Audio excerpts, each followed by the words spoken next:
ଜୀବନରେ ଯଦି ତୁମକୁ ଲାଗୁଛି କି ଅସୁବିଧା ତୁମ ପିଛା ଛାଡୁନି, କେହି କ'ଣ କରିଥାନ୍ତି ନା ସର୍ଭିସ କରୁଥିଲେ ସେଥିରୁ ରିଜାଇନ୍ ଦେଇଥାନ୍ତି, ବିଜନେସ୍ ବନ୍ଦ କରିଦେଇଥାନ୍ତି। କେତେକ ଲୋକମାନେ ଚରମ ପଦକ୍ଷେପ ମଧ୍ୟ ନେଇଯାଇଥାନ୍ତି, ଡିପ୍ରେସନକୁ ମଧ୍ୟ ପଳେଇ ଯାଇଥାନ୍ତି। ଆଜିଠୁ ଜୀବନ ଶେଷ, ଆଗକୁ ମୁଁ କିଛି ବି କରିପାରିବି ନାହିଁ। ସାଙ୍ଗମାନେ, ଗୋଟିଏ କଥା ଲକ୍ଷ୍ୟ କରନ୍ତୁ, ମଞ୍ଜିଟି ଅଙ୍କୁରିତ ହୋଇ ଗଛ ହୁଏ, ପତ୍ର ଆସେ, ସଭା ଶେଷରେ ଗଛ ଫଳ ଧାରଣ କରେ। କିଛି ବର୍ଷ ତୁମକୁ ମଧ୍ୟ ସଂଘର୍ଷ ତ କରିବାକୁ ହିଁ ପଡ଼ିବ। କିଛି ହାରିବା ଦେଖ ଗଛ ପରି, ଖରା ବର୍ଷା ଶୀତ ସହିବାକୁ ପଡ଼ିବ।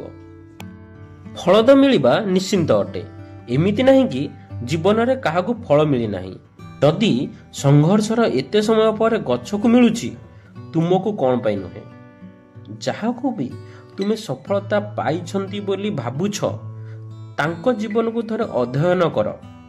ଜାଣିପାରିବ କି ସଂଘର୍ଷ ଏବଂ ଧୈର୍ଯ୍ୟ ବିନା ସଫଳତା ହାସଲ କରାଯାଇ ପାରିବ ନାହିଁ।